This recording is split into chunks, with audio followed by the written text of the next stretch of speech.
Classes के इस digital मंच पे आपका स्वागत है और मेरा नाम है बलराम योगी। और जैसा कि पिछली क्लास में मैंने आपको गुर्जर प्रतिहार राजवंश के बारे में बताया था और पिछली क्लास में अपन ने नरभट्ट के बारे में चर्चा की थी कि ये जो नरभट्ट थे इनको हेनसांग के द्वारा पहला पहली तथा या फिर अपन कह सकते हैं पहलो पहली कहा गया था। और मैंने आपको गुर्जर प्रतिहार वंश के संस्थापक हरिश्चंद्र के बारे में भी बताया था। तो आज अपन उसी क्रम को आगे बढ़ाते हैं और अगले जो गुर्जर प्रतिहार राजवंश के जो शासक होते हैं उनका नाम था नागभट्ट प्रथम। क्या नाम था उनका? नागभट्ट प्रथम। नागभट्ट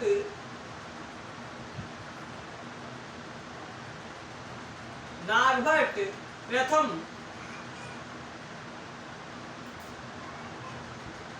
नागभट्ट प्रथम अगले गुर्जर प्रतिहार वंश के प्रतापी शासक बनते हैं। तो इनको मैंने पहले भी आपको बताया था कि आपको इनकी उपाधियां विशेष रूप से याद रखनी है। इनको नारायण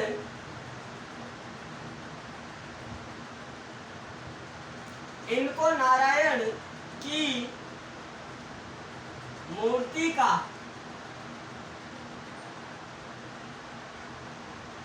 प्रतीक, नारायण की मूर्ति का प्रतीक माना गया है।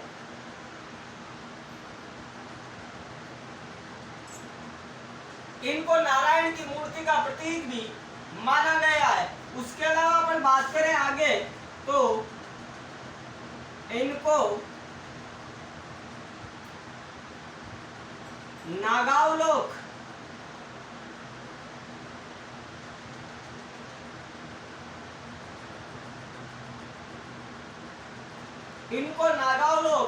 तथा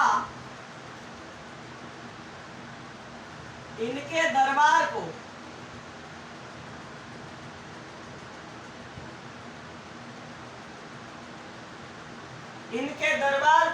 नागावलोकों का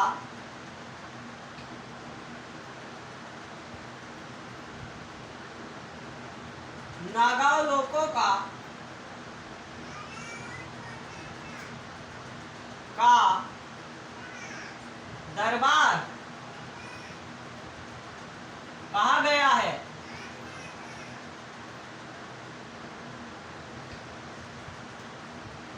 मैंने क्या बताया है आपको कि इनको नारायण की मूर्ति का प्रतीक, इनको नागावलोक तथा इनके दरबार को नागावलोकों का दरबार भी कहा गया है। अगर बात करें अपन इस नागभट्ट फर्स्ट के बारे में आगे तो इनको मलेच्छों का नाशक भी कहा गया है। इनको मलेच्छों का नाशक भी कहा गया है।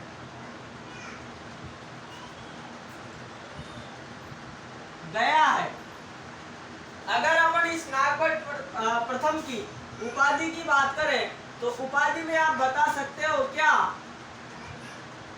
उपाधि में आप बता सकते हो नाहड़। इनकी एक उपाधि आती है और उपाधि बताई मैंने आपको नाहड़। तो इनको नाहड़ के नाम से भी जाना जाता है। आगे अगर अपन बात करें इनके बारे में तो ये जो नागभट्ट प्रथम थे ये भीनमाल जालोर शाखा के संस्थापक थे। तो मैं इसको भी यहाँ पे नोट आउट करवाता हूँ। भीनमाल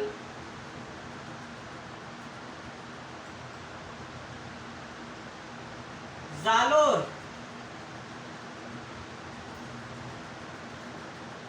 शाखा के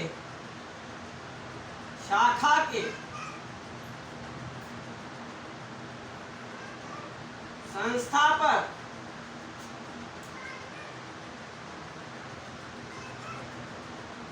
थे। मैंने आपको क्या बताया? भीनमाल जो जालोर की शाखा है गुर्जर प्रतिहारों की, उस उसके संस्थापक भी कौन माने जाते हैं? नागभट्ट प्रथम। और आगे बात करें तो इनको क्षत्रिय ब्राह्मण, इनको क्षत्रिय ब्राह्मण कहा गया है।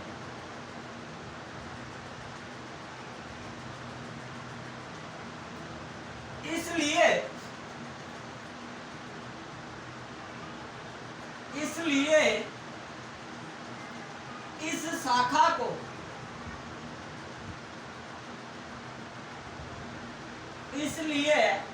इस शाखा को सूर्यवंशी प्रतिहार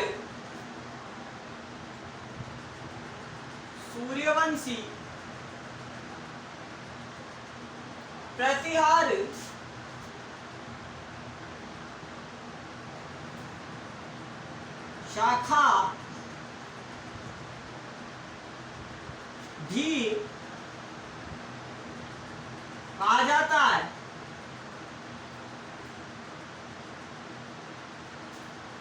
मैंने क्या बताया आपको? कई इनको क्षत्रिय ब्राह्मण कहा गया है, इसीलिए ये जो भीनमाल जालोर वाली गुर्जर प्रतिहार शाखा है, इसको क्या बोला जाता है? सूर्यवंशी प्रतिहार शाखा भी कहा जाता है। अब अपन बात करें आगे इस नागभट्ट प्रथम के बारे में, तो इनके क्या है, कोई संतान नहीं होती है। किसके? नागभट्ट प्रथम के।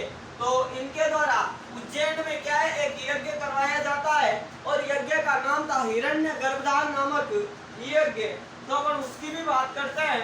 मैं आपको यहाँ पे बताता हूँ कि ये जो नागभट्ट प्रथम थे, नागभट्ट प्रथम, इनके क्या है, संतान नहीं होने पर, संतान नहीं होने पर इन्होंने क्या किया, मैं क्या बता रहा हूं का नागभट्ट प्रथम के कोई संतान नहीं थी, तो संतान नहीं होने पर इन्होंने क्या किया, उज्जैन में एक यज्ञ करवाया। क्या करवाया? उज्जैन में हिरण्य गर्भधान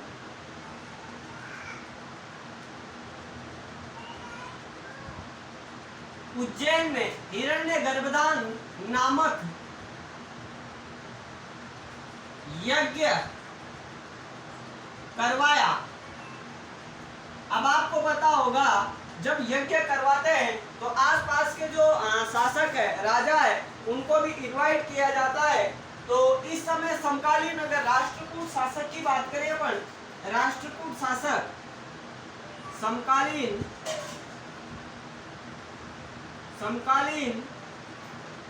राष्ट्रकूट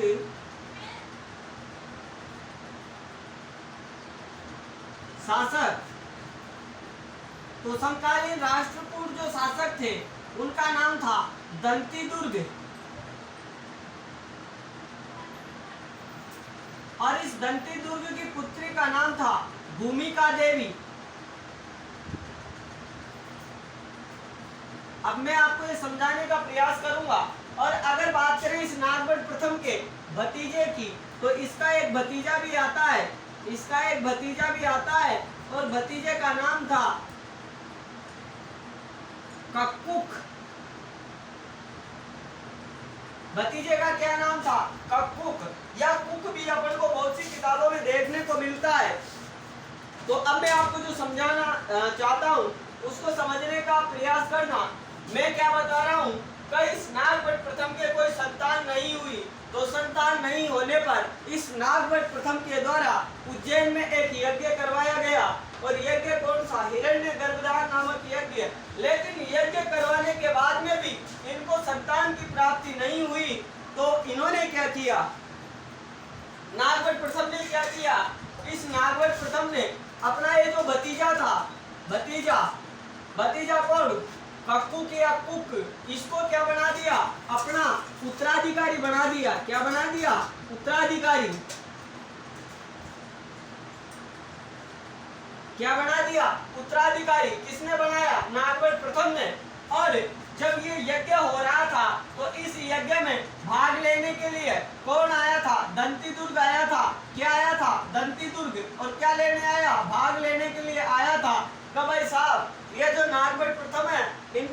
प्रदान होती है करनी होती है। तो इस दंतीदुर्ग को इनवाइट किया गया और यह दंतीदुर्ग इस यज्ञ में आया, लेकिन संतान नहीं होने पर इस नागभट्ट प्रथम के द्वारा अपने भतीजे कुक या कप्पुक को क्या बना दिया गया, अपना उत्तराधिकारी बना दिया गया। आगे क्या हुआ कि यह जो दंतीदुर्ग था, इस दंतीदुर्ग ने अपनी जो पुत्री थी, कौन पुत्री, और पुत्री का नाम बता चुका हूं मैं आपको, भूमिका देवी। इस भूमिका देवी का विवाह किससे करवा दिया, इस कक्कुक से। इस भूमिका देवी का क्या करवा दिया, विवाह करवा दिया। तो ये वाला मामला था इस नागभट्ट प्रथम का। तो मैं एक बार फिर आपको बताता हूँ, नागभट्ट प्रथम इनको नारायण की मूर्ति का प्रतीक माना गया है। इनको नागाव लोक तथा इनके दरबार को नागाव लोकों का दरबार भी कहा गया है। इनको मलेच्छों का नाशक भी कहा गया है और भीनमाल जालोर शाखा के ये संस्थापक भी रहे थे। उसके अलावा फिर मैंने आपको बताया इनको क्षत्रिय ब्राह्मण भी कहा जाता है, इसलिए इस शाखा को सूर्यवंशी प्रतिहार शाखा भी कहा जाता है। फिर इन्होंने इनके जब संतान नहीं हुई तो गर्भदान यज्ञ करवाया। कौन सा यज्ञ, हिरण्य गर्भदान नामक यज्ञ करवाया। लेकिन यज्ञ के बाद में भी औलाद नहीं हुई तो इनके द्वारा कुक या कक्कुक को अपना उत्तराधिकारी बना दिया गया और दंतीदुर्ग जो राष्ट्रकूट शासक थे, इनके द्वारा अपनी भूमिका देवी जो पुत्री थी किसकी, दंतीदुर्ग की, इसका विवाह किससे करवा दिया गया, कक्कुक से करवा दिया गया। अब मैं आपको साथ में ये भी बता देता हूँ कि ये नागभट्ट प्रथम की जो राजधानियां थी वो कौन कौन सी थी, क्योंकि ये भी पूछा जा चुका है, इसीलिए मैं आपको एक एक राजधानी बताता हूँ। तो एक राजधानी थी इनकी भीनमाल। दूसरी राजधानी की बात करें अपन तो थी उज्जैन। तीसरी की बात करें तो मेड़ता और चौथी की बात करें तो मंडोर। तो आप ये याद रखना, इन नागभट्ट प्रथम की राजधानियां रही थी भीनमाल, उज्जैन, मेड़ता और मंडोर। इनको अपनी राजधानी किसके द्वारा बनाया गया था, तो इस नागभट्ट फर्स्ट के द्वारा इनको अपनी राजधानी बनाया गया था। तो आप इसको नोट आउट कर सकते हो। अब अपन वत्सराज प्रतिहार के बारे में चर्चा करने वाले हैं, तो आप इसको नोट आउट कर सकते हो। अगले जो गुर्जर प्रतिहार राजवंश के जो प्रतापी शासक होते हैं उनका नाम है, अगर उनके नाम की बात करें तो उनका नाम है वत्सराज प्रतिहार। अगले जो गुर्जर प्रतिहार राजवंश के प्रतापी सम्राट है, क्योंकि इन्हीं के समय में त्रिपक्षीय संघर्ष या जिसको अपन त्रिकोणात्मक संघर्ष भी कहते हैं वह हुआ था।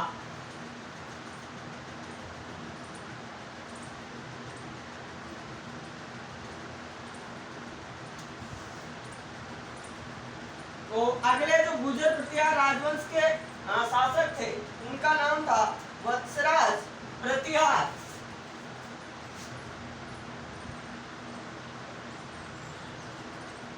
वत्सराज प्रतिहार।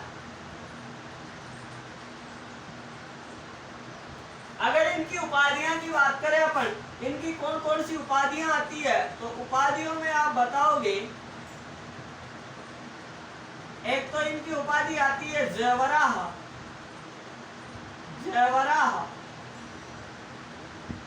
और एक उपाधि आती है इनकी रणहस्तिन। कौन सी आती है, रणहस्तिन। और रणहस्तिन को अपन कह सकते हैं युद्ध के मैदान में हाथी के समान। युद्ध के मैदान में हाथी के समान। युद्ध के मैदान में हाथी के समान किसको बताया गया है, क्या बताओगे, वत्सराज प्रतिहार को युद्ध के मैदान में हाथी के समान बताया गया है। आगे बात करें अपन तो वली प्रबंध लेख की रचना इन्हीं के समय हुई थी। तो एक ग्रंथ आता है वली प्रबंध लेख, इसकी रचना भी इसी वत्सराज प्रतिहार के समय में हुई थी। अगर इसके दरबारी विद्वानों की बात करें अपन, तो एक बताओगे आप दरबारी विद्वान, तो दरबारी विद्वानों में आप बताओगे, एक को आते हैं उनका नाम है उद्धोतन सूरी,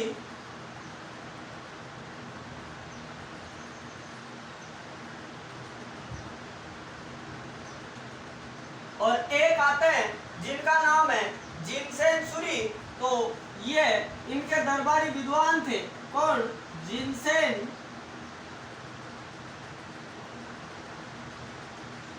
सूरी। और अगर इनके ग्रंथों की बात करें, ग्रंथ, तो उद्धोतन सूरी का एक ग्रंथ आता है जिसका नाम है कुवल यमाला। कुवल यमाला एक ग्रंथ आता है जो उद्धोतन सूरी के द्वारा वत्सराज प्रतिहार के समय में लिखा गया था। और इन जिनसेन सूरी का जो ग्रंथ है उसका नाम है हरिवंश पुराण।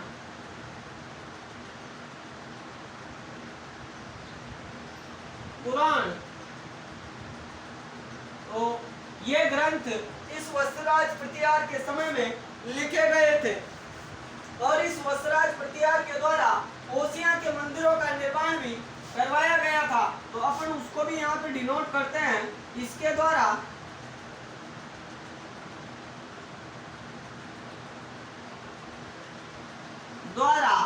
ओसियां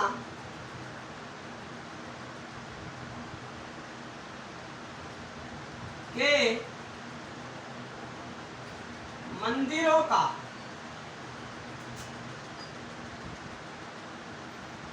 निर्माण करवाया गया। क्या करवाया इसने? ओसियां के मंदिरों का निर्माण करवाया। आगे अपन बात करें तो इस वत्सराज प्रतिहार के द्वारा जो मतलब ये ओसियां के मंदिरों का वैसे तो निर्माण तो करवाया ही था, गुर्जर प्रतिहारों का ये प्रमुख केंद्र भी रहा था। तो मैं यहाँ पे लिखता हूँ ओसियां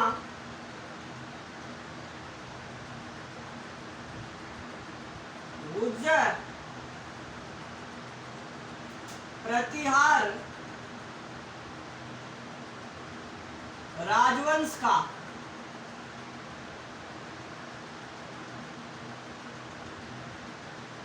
प्रमुख केंद्र था। ये जो ओसियां है ये गुर्जर प्रतिहार राजवंश का प्रमुख केंद्र भी रहा था। किसके समय में? वत्सराज प्रतिहार के समय में। अब अपन त्रिकोणात्मक संघर्ष की भी बात करते हैं, त्रिपक्षीय संघर्ष, क्योंकि त्रिपक्षीय संघर्ष की शुरुआत वत्सराज प्रतिहार के समय में हुई थी। तो मैं यहाँ पे लिख देता हूँ त्रिपक्षीय या त्रिकोणात्मक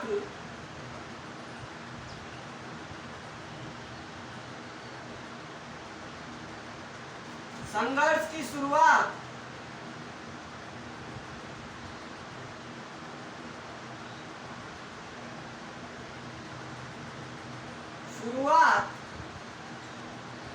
इन्हीं के समय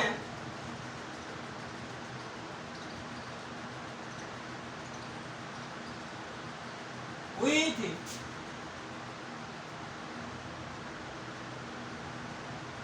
अब मैं आगे आपको यहाँ पे समझाता हूँ कैसे ये त्रिपक्षीय संघर्ष हुआ था, कौन कौन सी शक्तियों के मध्य में त्रिकोणात्मक संघर्ष हुआ था। तो अगर अपन बात करें गुर्जर प्रतिहार राजवंश के शासक को कौन? वत्सराज प्रतिहार। इनके समकालीन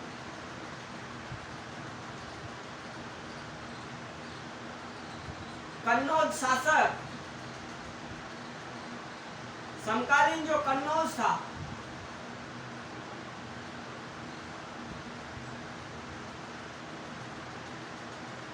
जो कन्नौज के शासक थे उनका नाम था इंद्रायुध।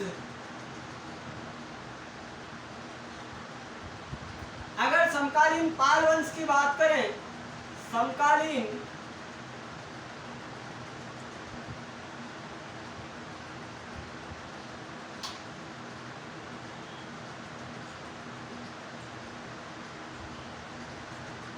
पाल वंश, तो समकालीन पाल वंश के राजा कौन थे? धर्मपाल।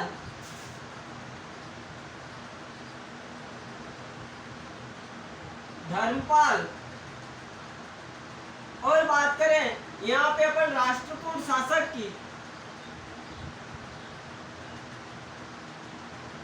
राष्ट्रकूट शासक,